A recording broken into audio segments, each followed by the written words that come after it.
नमस्कार, आर्या न्यूज देख रहे हैं आप। मैं हूं आपके साथ विपुल पांडे। बुलेटिन की शुरुआत करेंगे बड़ी खबर के साथ। बड़ी खबर आ रही है दिल्ली से, जहां पे आपको बता दें कि कल ट्रैक्टर रैली में हिंसा के बाद कई रास्ते बंद कर दिए गए हैं। दिल्ली में प्रवेश पर रोक लगा दी गई है। आईटीओ से कनॉट प्लेस, इंडिया गेट तक के रास्ते बंद कर दिए गए हैं। तो बड़ी और अहम खबर दिल्ली से हम आपको बता रहे हैं, जहां पर मिंटो रोड से कनॉट प्लेस जाने वाला रास्ता बंद कर दिया गया है। दिल्ली से यूपी जाने वाला NH9 और NH24 को भी बंद कर दिया गया है। इस वक्त की बड़ी खबर बता दें कि कालिंदी कुंज से नोएडा जाने वाली दो लेन जो है वो उसको बंद कर दिया गया है। बता दें कि कल ट्रैक्टर रैली में हिंसा के बाद ये कई रास्ते बंद किए गए हैं कि कोई भी अब दिल्ली में प्रवेश नहीं कर सकता। आईटीओ से कनॉट प्लेस, इंडिया गेट तक के रास्ते बंद कर दिए गए हैं। मिंटो रोड से कनॉट प्लेस ये जाने वाला रास्ता है, जिसको प्रशासन की तरफ से बंद कर दिया गया है। वहीं आपको ये भी बता दें कि दिल्ली से यूपी जाने वाला NH9 और NH24 को भी प्रशासन की तरफ से, यानी कि दिल्ली पुलिस की तरफ से बंद कर दिया गया है। बड़ी और अहम खबर हम आपको बता रहे हैं कि अब दिल्ली में प्रवेश पर रोक लगा दी गई है।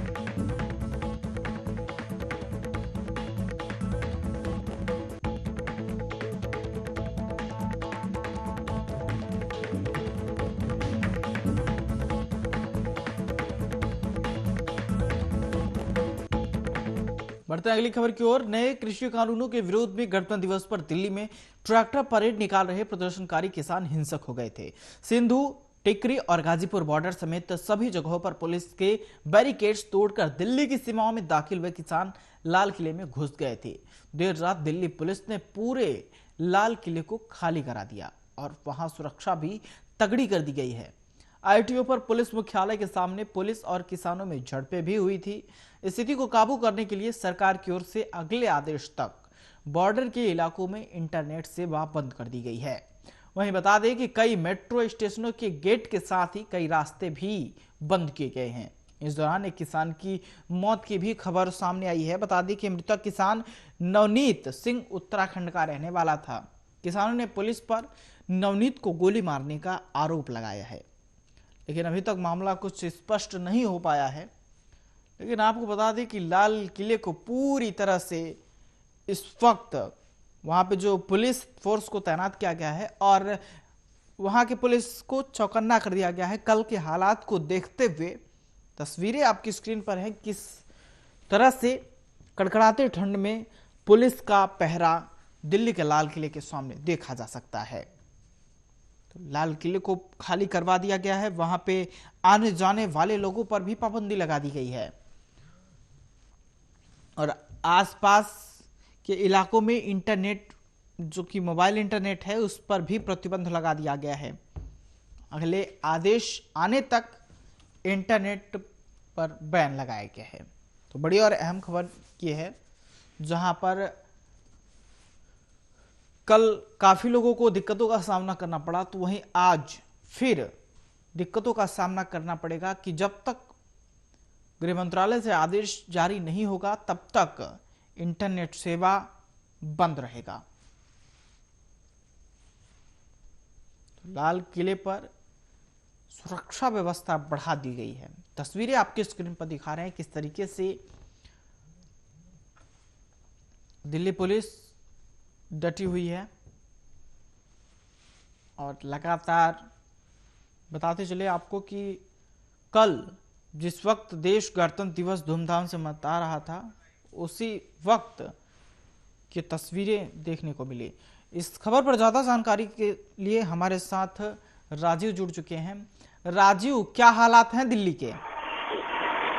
जिस तरीके से लगातार दिल्ली की जो हालात है वो बिगड़े जमीन से, मगर इसको सामान्य करने की लिए कोशिश की जा रही है। मगर जिस तरीके से लगातार कल जो देखने को मिला था, क्योंकि एक तरफ से छत्तीसगढ़ की परेड थी और दूसरी तरफ किसानों का जो डर था वो भी कहीं ना कहीं मंजर बनता चला जा रहा था। और कहीं ना कहीं दिल्ली सरकार, कहीं दिल्ली पुलिस लगातार कोशिश जरूर कर रही थी, मगर वो कोशिश में विफल रही, क्योंकि जिस तरीके से दिल्ली पुलिस के सबसे ज्यादा जवान थे या फिर बड़े अधिकारी थे वो परेड की तरफ थे, यानी कि राजपथ की तरफ थे, और कहीं ना कहीं जो परेड को कंट्रोल करने की कोशिश कर रहे थे उसको मैनेज करना था। मगर दूसरी तरफ जिस तरीके से किसानों को कहा गया था कि आप 2 बजे के बाद ही निकल सकते हैं और उनको 5 बजे का समय दिया गया था, मगर जिस तरीके से किसानों ने सुबह से ही निकलना स्टार्ट कर दिया और उसके बाद में दिल्ली की सीमाओं पर बॉर्डरों को जबरन ट्रैक्टर द्वारा तोड़ने की कोशिश की गई और यहाँ तक कि जबरन कह सकते अंदर घुसने की कोशिश की गई। दिल्ली पुलिस के जवानों ने कुछ रोकने की जरूर कोशिश की गई, मगर जिस तरीके से रोकने के साथ साथ दिल्ली पुलिस के जवान थे वो कम बढ़ते गए और किसानों का जो हजूम था वो बढ़ता गया और उसको कहीं कंट्रोल करने के लिए दिल्ली पुलिस के जवान कम बढ़ते गए और कहीं ना कहीं जिस तरीके से ट्रैक्टर द्वारा बैरिकेटर को तोड़ा गया, यहाँ तक कि किसानों ने लगातार हजूम बनाकर पुलिस बैरिकेटर को तोड़ा गया और लगातार कोशिश ये की जा रही थी कि पुलिस को तोड़कर यानी कि बैरिकेटर को तोड़कर दिल्ली की सीमाओं में घुसे, मगर जिस तरीके से कल घुसे हैं उसके बाद कहीं ना कहीं और ज्यादा मंजर जो था वो डरावना हो चुका था, क्योंकि जिस तरीके से लाल किले के ऊपर चढ़े और लाल किले के ऊपर चढ़ने के बाद केसरी झंडा फहराया गया और उसके बाद में लाल किले के अंदर तमाम जो सुविधाएं थी वो खत्म कर दी गई। यहाँ तक किसानों का सिर्फ हर तरफ हजूम ही हजूम नजर आ रहा था, जो ट्रैक्टर ही ट्रैक्टर नजर आ रहे थे। कल छुट्टी का दिन था, मगर जिस तरीके से लगातार आम जनता नहीं थी, मगर ट्रैक्टर जितने थे उनकी गिनती करना मुश्किल है, तो जिस तरीके से कल हमने जो देखा वो देखने वाला मंजर जरूर था और कहीं ना कहीं इसको कंट्रोल करने के लिए दिल्ली पुलिस के काफी जवानों को घायल भी होना पड़ा, मगर जिस तरीके से कंट्रोल करने की बात थी वो कंट्रोल नहीं हो पाया था, क्योंकि दिल्ली पुलिस के जवान कम बढ़ते चले गए। जिस वक्त पुलिस का जो ऑर्डर आया यानी कमिश्नर साहब का जो ऑर्डर आया था वो कहीं ना कहीं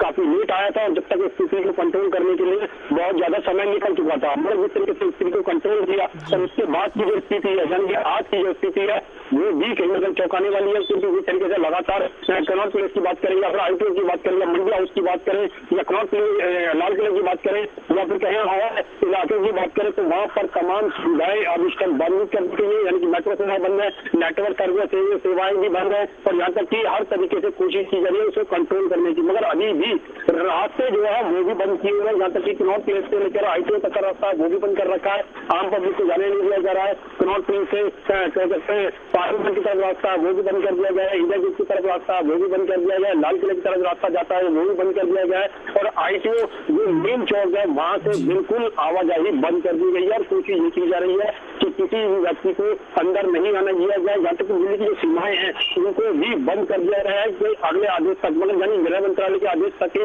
बंद रहेगा। जब तक नॉर्मल स्थिति नहीं होगी गृह मंत्रालय दिल्ली पुलिस को ऑर्डर देने वाला नहीं है और दिल्ली पुलिस को सख्ती से काम करना होगा, मगर दिल्ली पुलिस लगातार जो सख्ती से काम कर रही है, अगर ये समय रहते पहले करती तो कहीं स्थिति को और ज्यादा कंट्रोल किया जा सकता था, मगर अभी दिल्ली पुलिस ने लगभग 22 से 25 के करीब एफआईआर दर्ज कर चुकी है और कहीं ना कहीं जो किसानों की पहचान की वजह सीसीटीवी फुटेज का भी जायजा लिया जा रहा है। यहाँ तक कि जो मीडिया कर्मियों की जो फुटेज है उनका भी जायजा लिया जाएगा ताकि दिल्ली पुलिस हर व्यक्ति को पहचान सके कि इसने रूल तोड़ा था। यहाँ तक कि जो किसानों को गाइडलाइन दी गई थी, जहाँ तक किसानों ने भी कहा था कि हम उसको रूल को फॉलो करेंगे, मगर जब वो रूल फॉलो नहीं किया गया और उसकी वजह से कहीं ना कहीं स्थिति बिगड़ी है, उससे सामान्य करने के लिए समय चाहिए, राजीव समय चाहिए और दिल्ली पुलिस लगी हुई है, लगातार पुलिसों को दर्ज कर रही है। यहाँ तक कि हर व्यक्ति की पहचान करेंगे।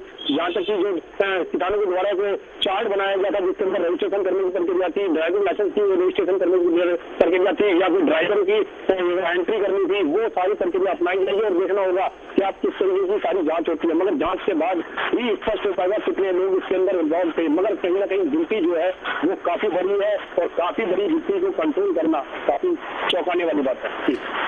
राजीव, कल जो हालात थे, कल जो हिंसा हुई, इसमें अभी तक कितने लोग घायल हुए हैं?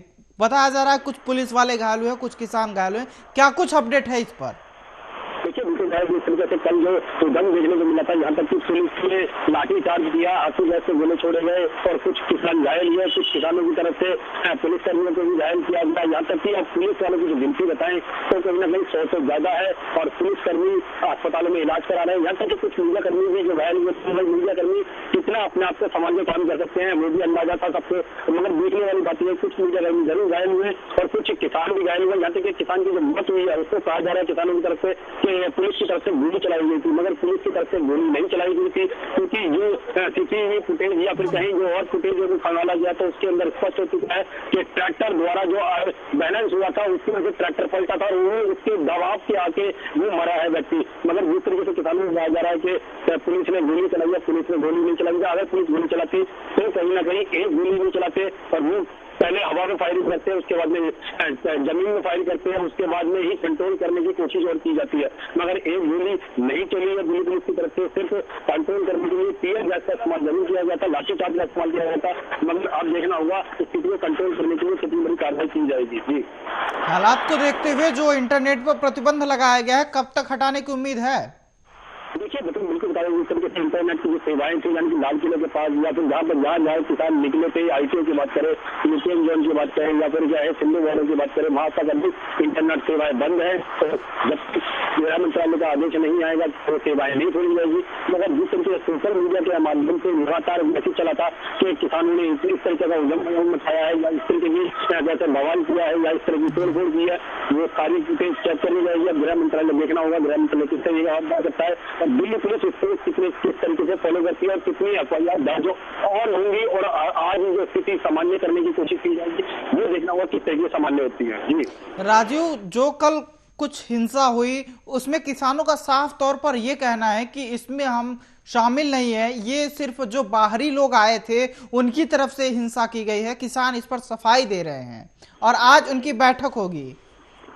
देखिए बिल्कुल जिस तरीके से कल भी मीडिया के कर्मियों ने जिस तरीके से राकेश टिकरिया से बात करने की कोशिश करी और किसान संगठनों के नेताओं से बात करने की कोशिश करी, क्योंकि ये आप लोगों ने जब वीडियो बनाया था तो उससे तोड़ा क्यों और इस तरीके से किसान झुके क्यों दिल्ली की सीमाओं पर, यहाँ तक कि जो ट्रैक्टरों की रैली सिर्फ 5,000 की थी और यहाँ तक कि ट्रैक्टर लोग थे वो भी 5,000 थे, मगर इतनी लाखों की तादाद के अंदर उनको परमिशन किसने दी थी, तो किसानों की तरफ से भी साफ कर दिया गया कि ये लोग जो रूल तोड़ रहे हैं ये हमारे लोग नहीं है, ये हमारे साथ किसान नहीं है, ये किसान वो किसान है जो सरकार के फेवर में काम करता है, यानी कि ये जबरन इस तरीके से आतंक मचा रहे हैं और जबरन हमारी जो प्रदर्शन है तो उसको बंद करने की कोशिश की जा रही है। और यही आशंका किसानों को भी थी पहले से और दिल्ली पुलिस को भी थी और दिल्ली पुलिस ने शायद थोड़ी सी लेट जरूर कर दिया कंट्रोल करने के लिए स्थिति को। अगर समय रहते थोड़ी सी और तो दिल्ली पुलिस स्थिति दिखा सकते शायद स्थिति को और ज्यादा कंट्रोल किया जा सकता था और जो लाल किले के ऊपर जो झंडा फहराया गया वो शायद वो नहीं फहराया जा सकता था। मतलब जिस तरीके से आप स्थिति को कंट्रोल किया जा रहा है वो गृह मंत्रालय के एक्शन के बाद ही किया जा रहा है। जी चलिए, तमाम जानकारी के लिए शुक्रिया। तो जिस कदर आपने देखा कि दिल्ली में लाल किले की सुरक्षा व्यवस्था बढ़ा दी गई है और अब इंटरनेट सेवा को भी अभी तक बंद रखा गया है। इसी बीच बढ़ते हैं अगली खबर की ओर। राजधानी दिल्ली में कल गणतंत्र दिवस के मौके पर ट्रैक्टर रैली में उपद्रवियों के बवाल को लेकर आज किसान आंदोलन का नेतृत्व कर किसान संयुक्त किसान मोर्चा अहम बैठक करने जा रहा है। करीब 40 किसान संगठनों के इस मोर्चे के प्रमुख किसान नेता आज 2 बजे के बाद से एक मीटिंग करने जा रहे हैं, जिसमें किसान संगठन दिल्ली में हुए बवाल को लेकर मंथन करेंगे और आंदोलन को आगे बढ़ाने को लेकर नई रणनीतियां तय की जाएंगी। आज की बैठक में कथित बता दें कि सोशल एक्टिविस्ट दीप सिद्धू और पंजाब के गैंगस्टर लखा सिंह सिधाना पर भी चर्चा की जाएगी। किसान संगठनों ने कहा है कि कल किसानों के इस आंदोलन को बहकाया है, हमारा उनसे कुछ भी लेना देना नहीं है। तो हिंसा के बाद किसानों की ये बैठक कहीं ना कहीं कुछ अहम होने वाली है।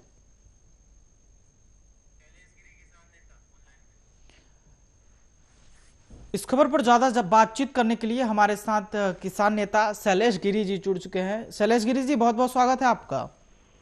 जी जी, स्वागत है आपका भी। स्वागत जी। जिस तरीके से कल हिंसा हुई है और आज किसानों की अहम बैठक है, क्या कुछ बैठक में तैयारी है?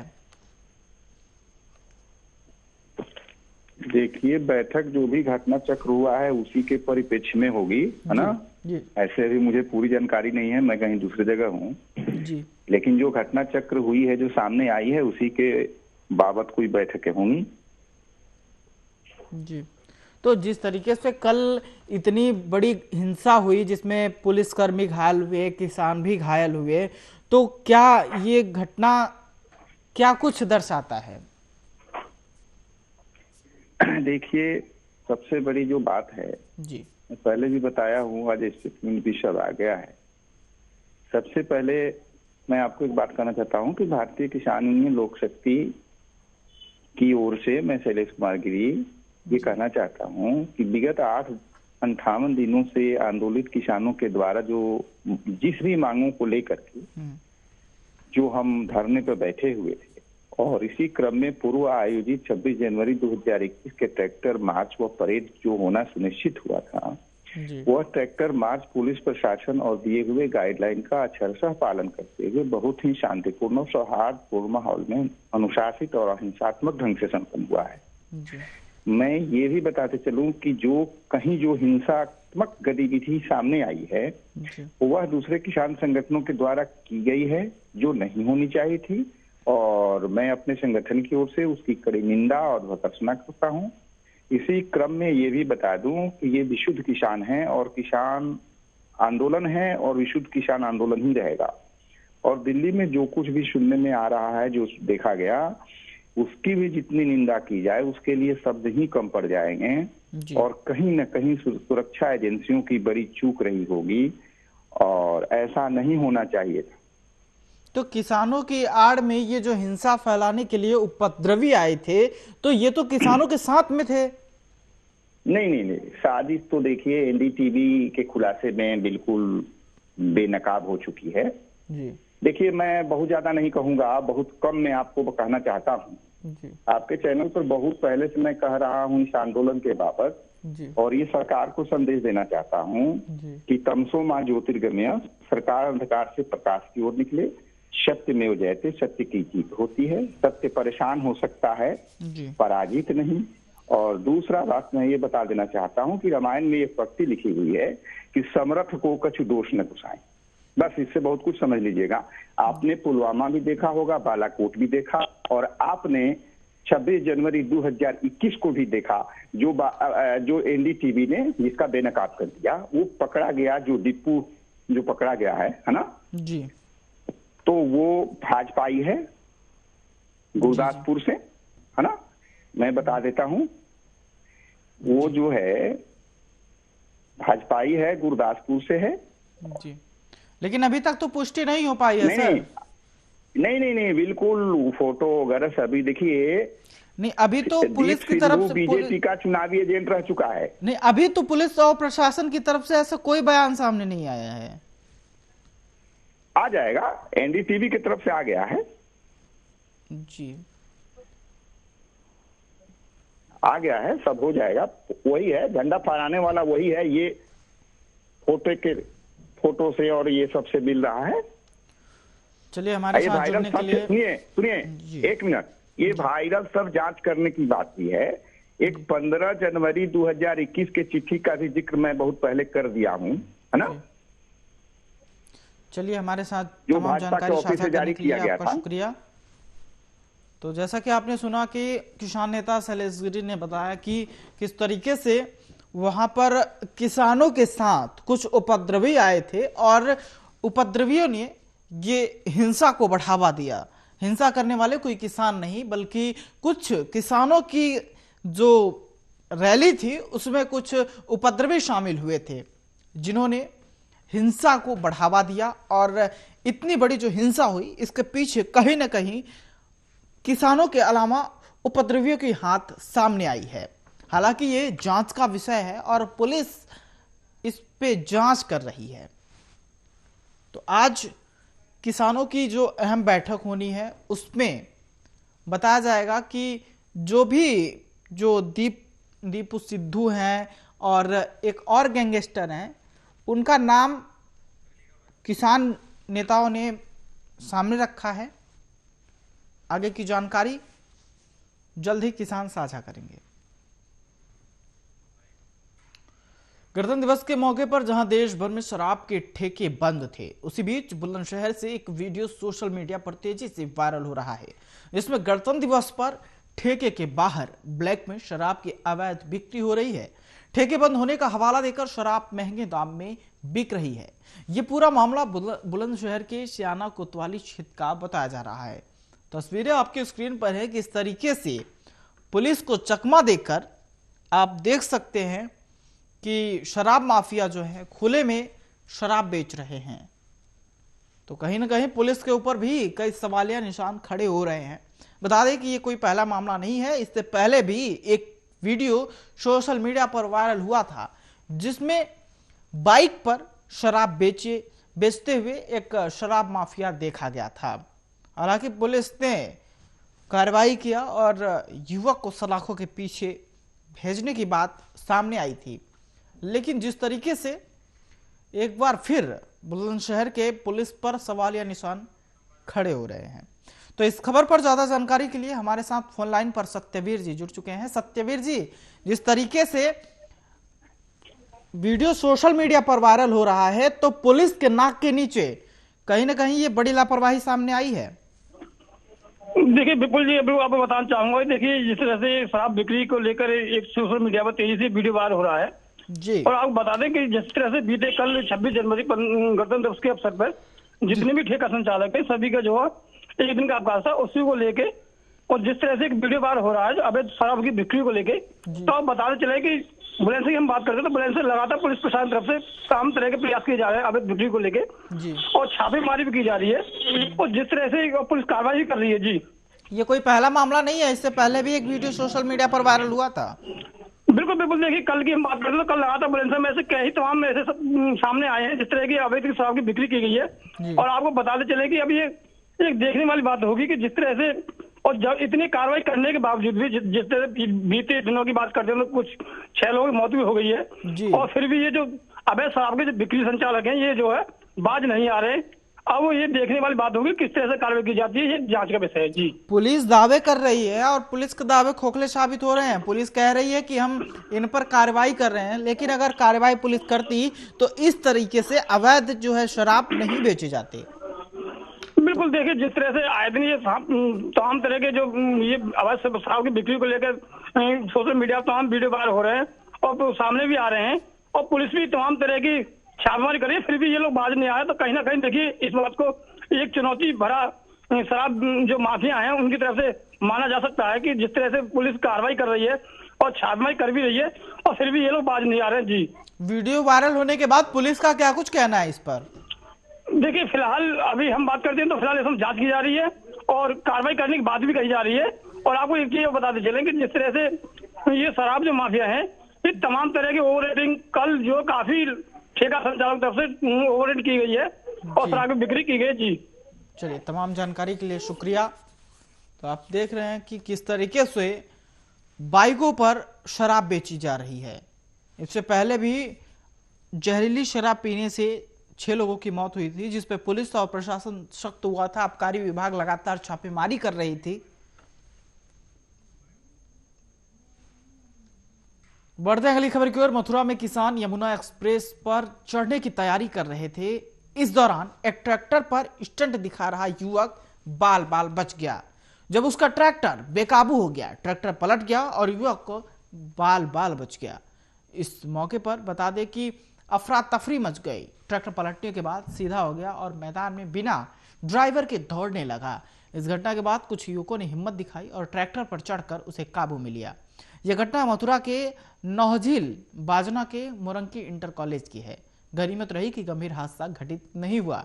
बताते चले कि गणतंत्र दिवस पर ट्रैक्टर रैली निकालने के लिए ऐलान के बाद मथुरा पुलिस ने किसानों को रोकने के लिए पुख्ता सुरक्षा व्यवस्था करने के दावे किए थे। बता दें कि सुबह ही हाईवे और यमुना एक्सप्रेसवे पर पुलिस और पीएससी के जवान तैनात कर दिए गए थे।